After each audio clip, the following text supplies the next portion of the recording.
اگر عورت حق مہر معاف کر دے تو اس حق مہر نو کھانا استعمال کرنا جائز ہے کہ نہیں جائز ہے؟ آنا میرے مسلمانوں ویرا، رب ذوالجلال دا قرآن اعلان کردہ سورہ نساء ہے، اللہ فرماندے نے وَآتُوا النِّسَاءَ صَدُقَاتِهِنَّ نِحْلَةً فَإِن طِبْنَ لَكُمْ عَنْ شَيْءٍ مِّنْهُ نَفْسًا فَكُلُوهُ هَنِيئًا مَرِيئًا۔ ترجمہ کیے، ترجمہ نوٹ فرماؤ۔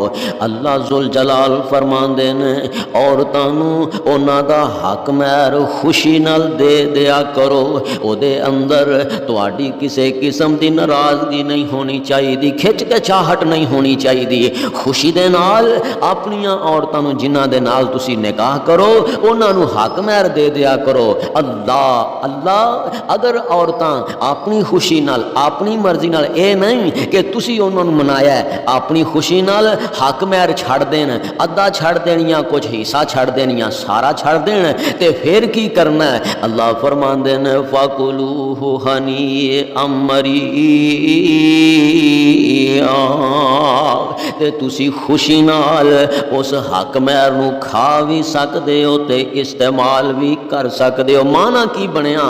اور تسی اشارتن بھی اپنی عورت نو جدے نال تہاڈا نکاح ہوے اونوں اشارتن بھی مشورہ نہیں دینا، اونوں سمجھانا تے دبکانا بھی نہیں اس معاملے دے اندر کہ حق مہر چھڑ دیتا جائے، او تسی خوشی نال دے دیو، او اپنی خوشی نال تانوں معاف کر دے تے تسی حق مہر کھا بھی سکدے ہو، استعمال بھی کر سکدے ہو۔ اے سورہ نساء دے اندر لکھیا ہویا ہے۔ اللہ تعالیٰ صحیح معنیاں دے اندر سانوں کتاب و سنت تے چلن دی توفیق عطا فرمائے۔